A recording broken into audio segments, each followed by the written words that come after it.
mukuenda munopa vakuru kuti ndozvikutaurwa izvi. Amen. Amen.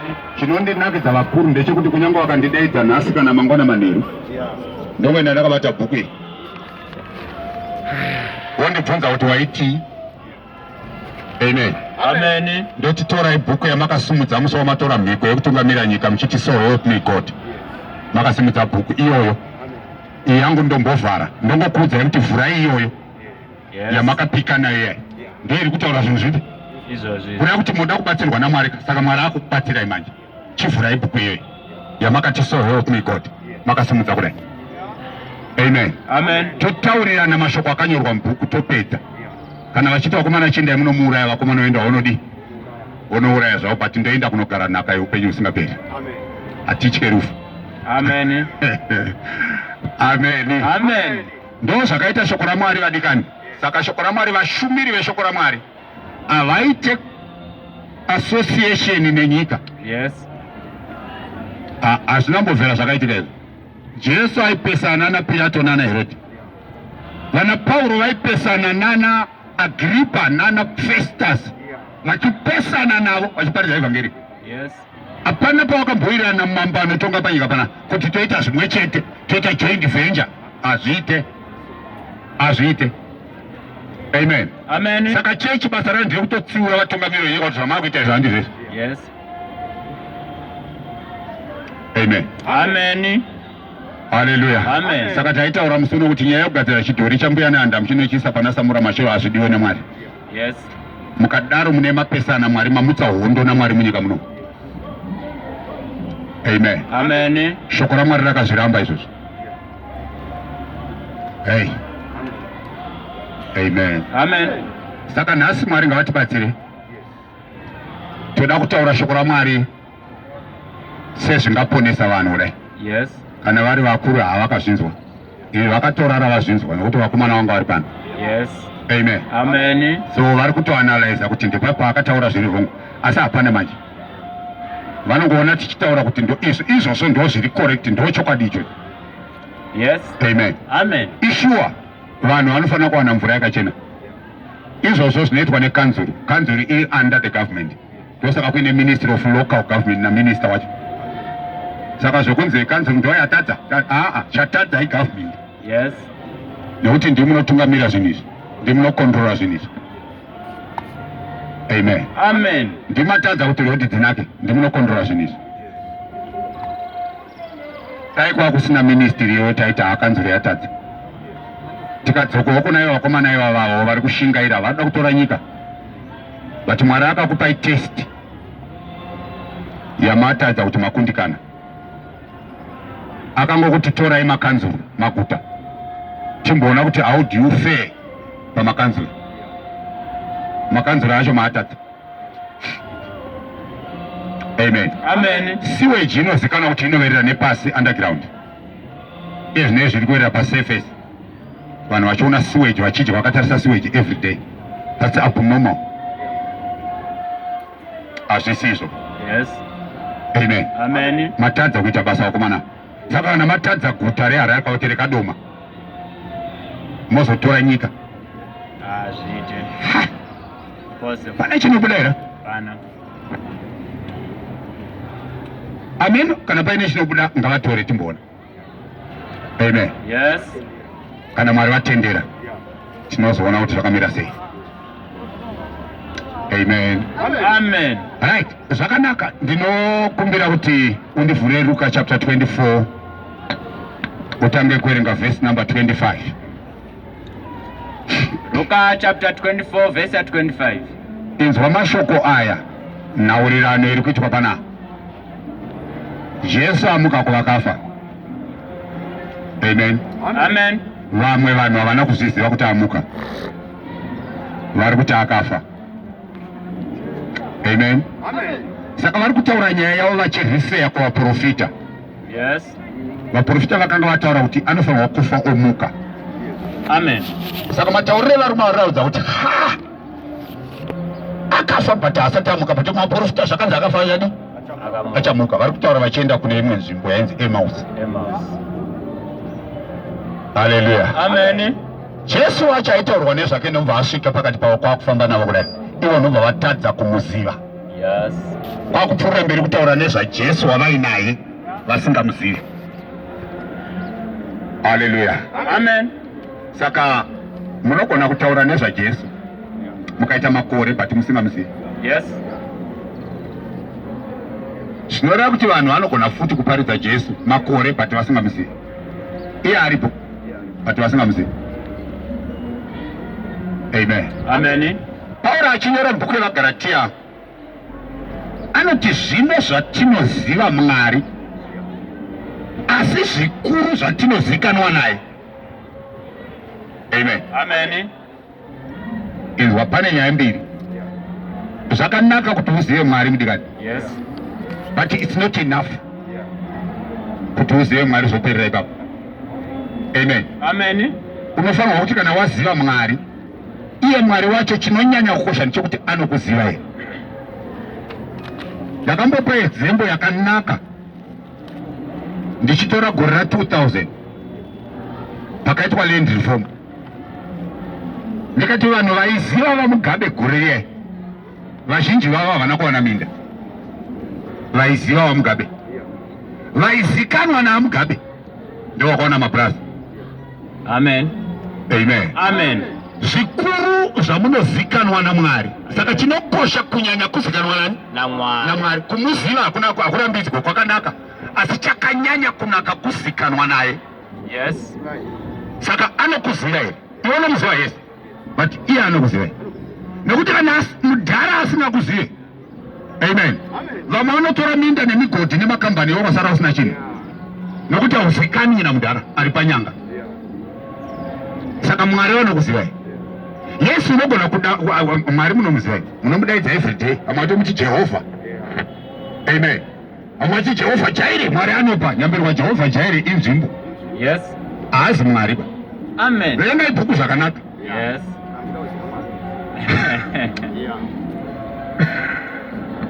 Amen. Amen. Saka chinokosha kuzikanwa naMwari naika. Yes.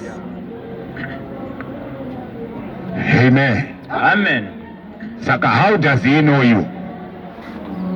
Shoko rinoti vose vakamugamuchira, iye Mwari akavapa simba kuti vave vana vaMwari. Yes. Saka ndokuzikanwa naMwari kokuti uri mwana wani? Wamwari. Ukange wazikanwa naBaba kuti uri mwana wawo, you are assured kuti kubhodhi unoenda. Yes. Wabva kubhodhi unoenda kuuniversity, nokuti baba vanokudini? Vanokuziva. Asi ukangoziva baba vasingakuzivi, pane challenge. Unogona kutambura kudzingwa kuchikoro kushaya matenesi chaiwo, baba vasingakuzivi, iwe uchivaziva. Yeah. Amen. Amen. Amen. Saka kuzikanwa naMwari kwakanyanya kukosha. 25 verse.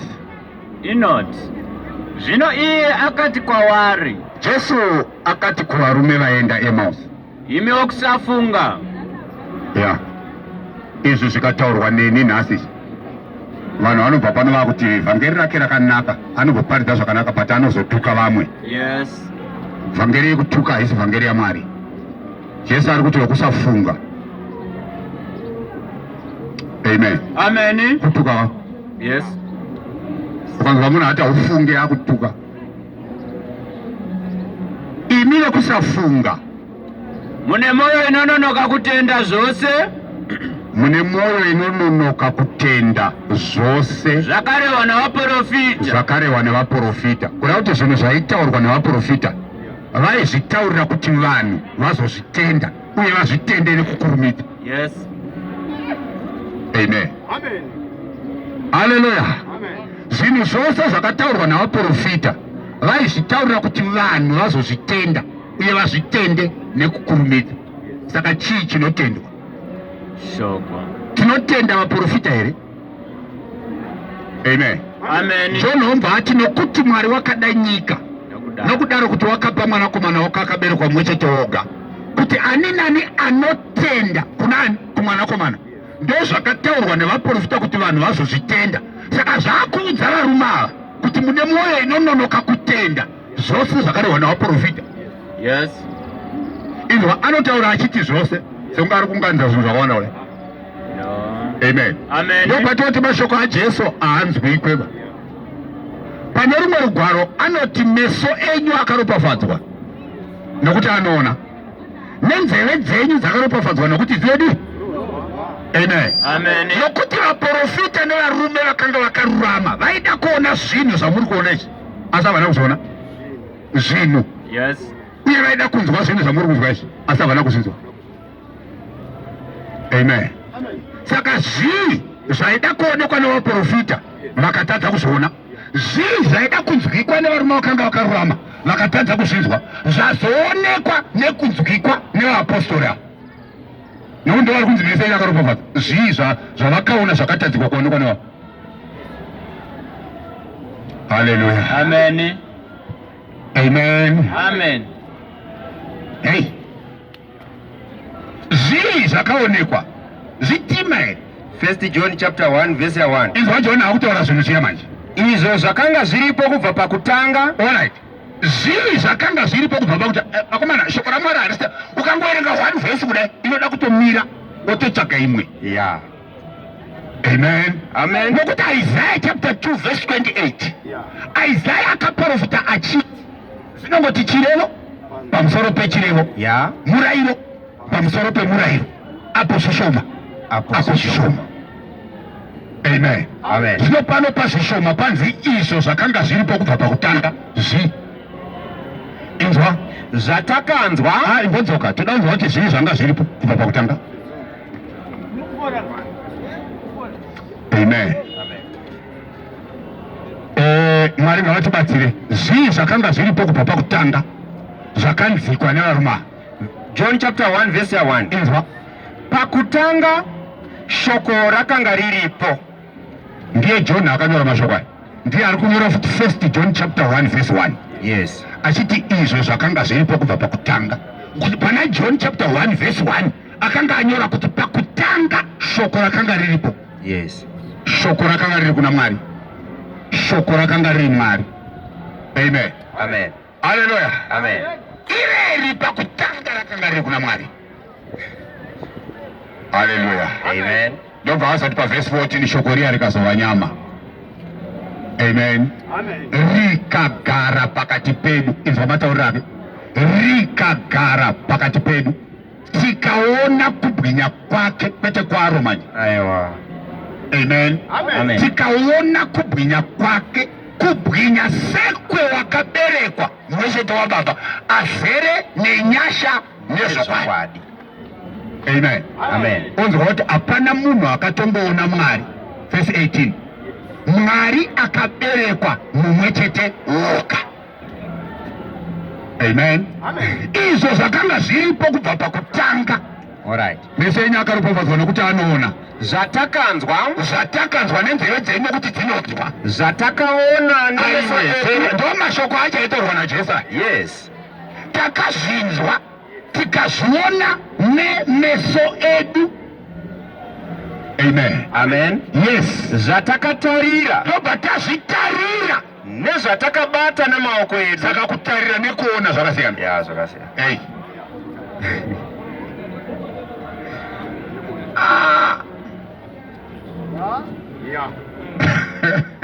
Amen. Unogona kutarira ukasaona. Saka kutarira hakusi kuona. Amen. Amen. Unonzwa Jesu achiti kuda kwaMwari ndiko kuti ani nani anotarira mwanakomana womunhu nekutenda kwaari arege kufa asi ave neupenyu husingadi husingaperi. Amen. Amen. Haleluya. Amen. Unzwawo Jesu achiti Mozisi sezvaakasimudza nyoka murenje, saizvozvo mwanakomana womunhu anofanira kusimudzwawo kuti ani nani anotenda kwaari arege kufa asi ave neupenyu husingaperi. But nyoka yakandiita nyoka yendarira uiturike pamuti, utaure nevana vaIsraeri uti ani nani anorumwa nenyoka dzinopenga akauya akatarira nyoka yendarira iri pamuti achaponeswa. Jesu akuti anotenda. Amen. Amen. Uko vaitarira nyoka yendarira kuno kuva kutenda kumwanakomana womunhu. nyoka yatulikwa pamuti, mwanako mwana atulikwa pamuti. Amen. Amen. Haleluya. Yes. Usatakatarira. Amen. Amen. Unatakazitenda. Yes. Nezatakabata nemaoko edu zeshoko reupenyu zakaonekwa zikatarirwa zikabatwa nemaoko evaruma nezvavakanzwa zeshoko reupenyu. Chii chinonzi shoko reupenyu? Amen. Amen. Haleluya. Inzwa John wakare aitaura mubhuku yazvakazarwa chapter number 19. Chii chinonzi shoko reupenyu kana kuti shoko raMwari? Nokuti John chapter 1 verse 4 yati upenyu hwaiva Mwari, upenyu hwaiva chiedza chevanhu, chiedza chinovhenekera murima asi rima harina kuchikunda. Upenyu hwaiva Mwari. Saka kureva kuti nguva yakanga iri Jesu kudenga. Amen. Amen. Panyika panapa pasina munhu ane upenyu, hwaive Mwari. Saka vanhu vese panyika vanga vakafa nokuti Mwari anga ati mukadya muti muchadi ndobva vaudya ni. Amen. Haleluya. Ndobva vafa. Kwakubereka naye vakadiyavo vakafa. Saka Paul anotodudzira mashoko yapana chapter 5 verse 12 yaRomans achiti zvivi sezvazvakapinda munyika nemunhu mumwe, nerufu rwakapindawo nezvivi, saizvozvo rufu rwakasvika kuvanhu vose nokuti vose vakatadza. Kureva kuti vanhu vose panyika panapa vakafa nechivi chakaitwa naAdamu. Vachiroora vachiberekana vachivaka dzimba nemaguta asi vakadiyavo vakafa, vachidhiraivha motikari asi vakafa. Amen. Amen. Haleluya. Amen. Zvino zvinogona kutotyisa kuti pamwe nanhu zvineiwo chakatofa futi. Yeah. Yes. Zvakazarwa chapter 19. Zvakazarwa chapter 19. Hanzi zveshoko reupenyu. Chii chinonzi shoko reupenyu? Verse 13. Verse 13. Wakanga akapfeka nguo yakanyikwa muropa. Murume akanga akatasva bhiza jena uyo aine meso anenge mirazvo emoto, akanga akapfeka nguo yakanyikwa muropa. Zita rake rinonzi shoko raMwari. Zita rake rinonzi shoko raMwari. Amen. Amen. Saka Jesus Christ ndiye akapfeka nguo yakanyikwa muropa. Zita rake rinonzi, unotobva zvese pamusoro kuti akanga ane zita rakanyorwa, Yes. risina kuzikanwa nomunhu asina iye ega, obva ati zita rake rinonzi shoko raMwari. Amen. Amen. Haleluya. Ndo zita rake, ndo zvakaonekwa nevarume, ndo zvavakatarira, ndo zvavakabata, ndo zvavakatenda. Izvi vakatenda shoko reupenyu. Haleluya. Amen. Saka newo nhasi unofanira kutenda kuti shoko Reupenyu. kuti uwane chi upenyu. Hauina hausi upenyu nekuti hunodi hunopera. Pano tiri kutaura zveupenyu husingaperi. Saka upenyu hwemabhizinesi nemota nedzimba nevakadzi vakanaka vane makumbo akanaka hatitaure izvozvo nekuti hunopera. Mukadzi wako achafa nemakumbo ake iwayo. Unochema ukazvibaya uchiona makumbo aiswa mukofini ule. Here shuwa here gumbo raenda unopera. Iye Jesu angambosiya ataura pachapter 6 verse 63. Ya. Akati mweya ndiye anoraramisa. Mweya ndiye verse chapter 4 verse 24 ya John anoti Mwari ndiani? Ndi mweya. Panapa akuti mweya ndiye anoraramisa. Kuna kuti Mwari ndiye anoti anoraramisa. Yes. Amen. Amen. Yes. Nyama haina maturo. Nyama haina maturo. Ipapapo ndinowanzoda kamwe ka version kanonzi Gideon's. Yeah. Amen. Amen. Kanoti the spirit gives life but the flesh profits nothing. Kureva kuti kana shoko rati the flesh profits nothing, zvakureva kuti whoever invests in the flesh will reap nothing. Yes. Amen. Amen. Whoever invests in the flesh and for the flesh will reap nothing. There's no profit in the flesh. Hallelujah. Amen. Amen. Amen. Saka wakatengera flesh mota inodhura $200,000. hapana kana profit yaunowana. It profits nothing. Yes. Ukarorera nyama mukadzi akanaka unonzi ndiye mukadzi akanaka, hauna kana cent profit yaunowana, unowana loss yega. Yeah. Amen. Amen.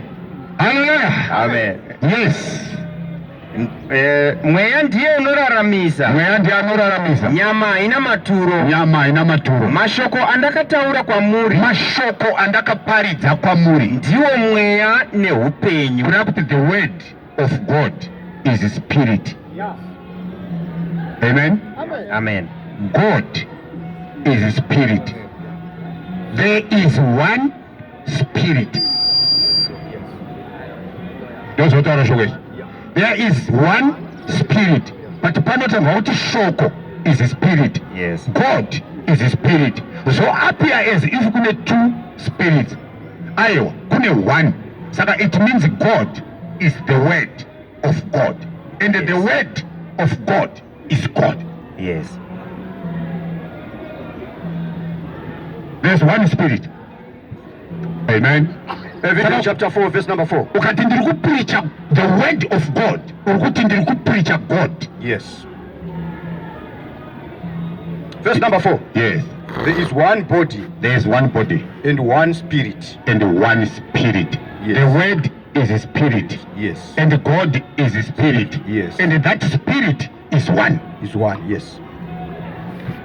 So it means God is the word. And the word is God. Amen. Amen. So preaching the word of God is preaching God. Yes. Believing the word of God is believing God. Yes.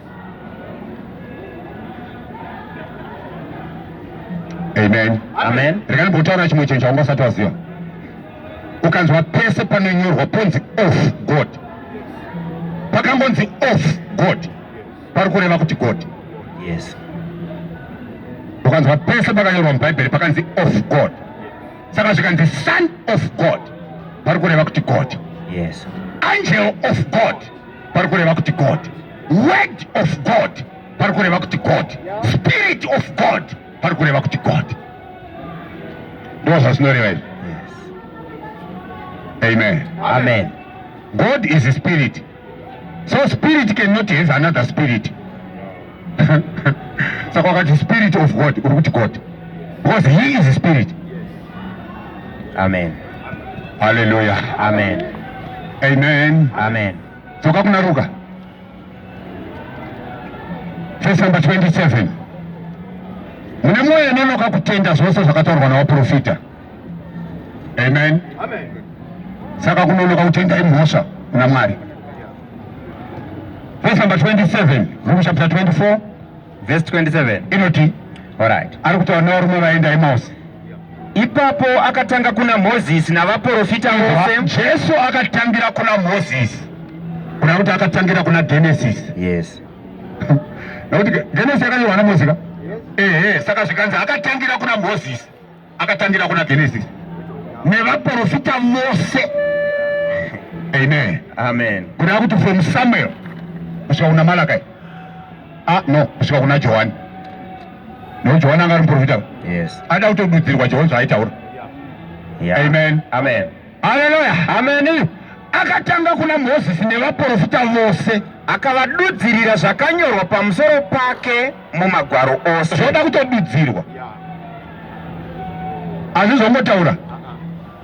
Amen. Amen. Kuti zvakanyorwa izvi, zvakanyorwa izvi, zvoda kududzirwa. Jesu akavadudzirira zvose zvakanyorwa pamusoro pake mumagwaro ose. Saka magwaro ose ari muOld Testament ainyora zvaJesu. Yes. Kubva kuna Moses kusvika kuna Johani mainyorwa zvani? ZvaJesu. Amen. Amen. Hallelujah. Amen. Saka ukaverenga Genesis chapter 22 unoona pachitaurwa zvaJesu. Yes. Hey. Amen. Amen. Yes. Imbodzoka pana Genesis chapter 22 verse number 1. Umbonzwa nyaya yaJesu ichitaurwa. Alright. Genesis chapter 22 verse ya 1. Yes. Abrahama unobayira Isaka. Abrahama anobayira Isaka. Shure kwa izvozvo Mwari wakaidza Abrahama. Shure kwa izvozvo Mwari wakaidza Abrahama. Akati kwaari. After that God tested Abraham. Yes. He did not tempt Abraham.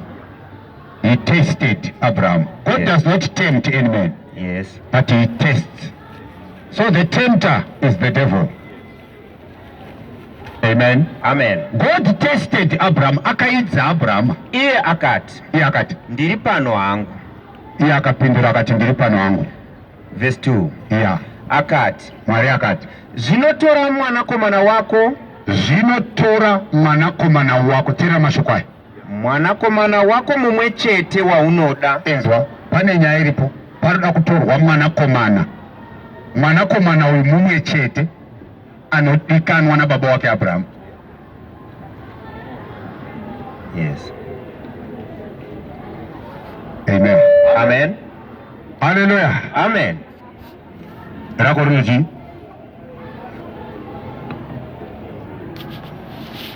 Here I am, Here I am, he replied. says Abraham. Then God said, Then God said, take your son, take your son, your only son, your only son, Isaac. Inzwa.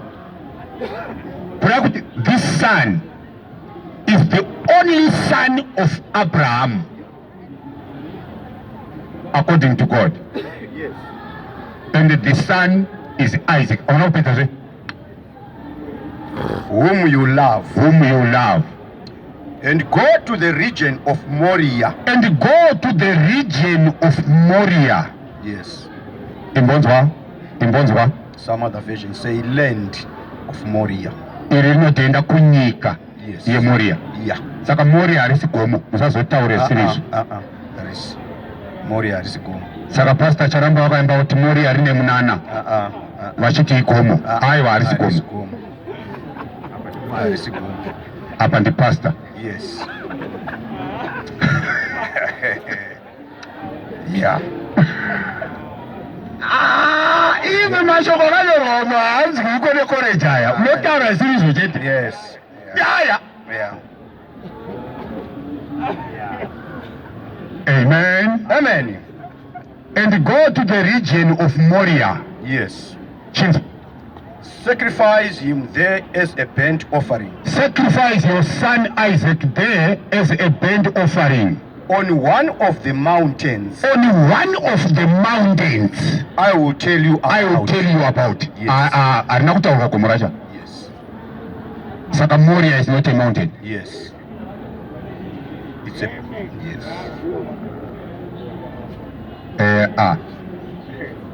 Kuverenga ka hakudi kuverenga nechikoro. Chikoro hachinzwe ichi. Izvi zvinotoda kurapwa nomweya. Amen. Saka kutobva nhasi ziva kuti Moriah harisi gomo. Inotori nyika ive nemakomo anga akawanda. Ndobva atonzi chienda naye kunyika iyoyo uzonomubayira pagomo randichakuratidza. Kureva kuti apa harina kutotaurwa. Yes. But ndafarira mashoko ekuti your only son whom you love. Amen. Jesu achibhabhatidzwawo. Hallelujah. Mweya muchena anoburuka pamusoro pake nemufananidzo wejiva. Pabva paita voisi rakabva kudenga richitaura richiti, this is my begotten son whom I love. Hear him. Matthew chapter 3 verse 17. Yes. Zvinotarira Tarira. inzwi rakabva kudenga Inzwi rakabva kudenga richiti, richiti, uyu ndiye mwanakomana uyu ndiye mwanakomana wangu unodikanwa anodikanwa, wandinofarira. tora mwanakomana wako mumwe chete Isaac waunoda uende unomuita chibayiro. Amen. Amen. Pagomo randichakuratidza, your only son Isaac. Amen. Amen. Unozonzwa Pauro akutiwo haati kuvana vako sevanenge vari vazhinji, Yes. asi anoti kumwana wako Isaac, uyu ndiye Kristu. Haleluya. Amen. handi makanzwa kuti Mwari vakazotichega kuuraya mwana choka shure kwako ndobva achoka nobva aona gondo bwere hwai. Amen. Amen. Saka nchitora ubaye panzvimbo yemwana ndobva zvaita sekuti mwana haana kubayiwa. Amen. But mwana akabayiwa. Unotozwa Pauro akududzira kuti mwana akabayiwa in the spirit. Akutaura kuna Hebrews chapter 11 nekutenda. Faith haisi zvinhu zvinoonekwa ka. Amen. Amen. Hallelujah. Amen. Saka Isaac akabayiwa paya, but haana kubayiwa zvinoonekwa nokuti zvaiva zvefaith. Amen. Amen. Ukaona faith yawe inayo iri